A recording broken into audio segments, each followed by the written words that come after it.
Welcome to Telugu జోజో. మన ఛానల్లో కంటెంట్ స్ట్రైట్ గా ఉంటుంది, మ్యాటర్లో దమ్ము ఉంటుంది.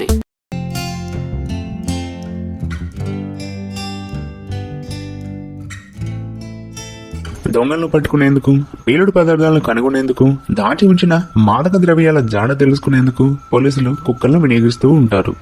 వీటిని కనుగొనడంలో అవసరాన్ని బట్టి వాటికి ప్రత్యేక శిక్షణ ఇస్తారు. మరి కుక్కలకు మాత్రమే ఈ శిక్షణ ఎందుకు ఇస్తారు అని అంటే, వాటి ముక్కులో వాసనను పసిగట్టగలిగే కణాలు 200 మిలియన్ల వరకు ఉంటాయి. అది మనలో అయితే 5 మిలియన్ల కణాలు మాత్రమే ఉంటాయి. దాదాపు మనకంటే 40 రెట్లు ఎక్కువ.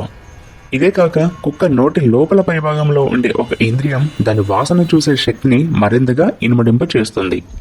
ఇందువల్ల అది అంతంత మాత్రంగా ఉన్న వాసనను సైతం తేలికగా గుర్తించగలుగుతుంది. అది ఎంతలా అంటే, ఉదాహరణకు ఒక మనిషి చెమటలో ఉండే బూరేటిక్ యాసిడ్ వాసన వలన కుక్క తన యజమాని వేసిన బంతిని కనుక్కొని వెనక్కి తీసుకురాగలుగుతుంది. ఎన్నో బంతులున్నా తన యజమాని వేసిన బంతిని గుర్తించి తీసుకుని రాగలదు.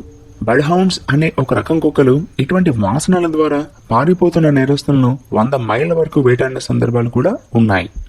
అంతేకాదు, మరీ విచిత్రం ఏంటి అంటే, సూట్ కేసుల్లో హెరాయిన్, కొకైన్, marijuana వంటి మాదక ద్రవ్యాలు ఉంచి వాటిపై సువాసనలు వచ్చే ఎన్ని సెంట్లు చల్లినా అవి మాదక ద్రవ్యాల వాసనను పసిగట్టగలవు.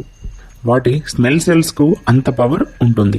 వాటికున్న ఈ పవర్ ఎంతో మంది నేరస్తులను పట్టుకునేలా చేస్తూ మానవాళికి ఎంతో ఉపయోగపడుతున్నాయి. అదండి ఈరోజు వీడియో. రేపు మరో మంచి వీడియోతో మీ ముందుకు వస్తాను. ఈ వీడియోని లైక్ చేయండి, షేర్ చేయండి. అలానే మరిన్ని ఇంట్రెస్టింగ్ వీడియోస్ కోసం నా ఛానల్కు సబ్స్క్రైబ్ చేయండి. సైనింగ్ ఆఫ్ తెలుగు జోజో.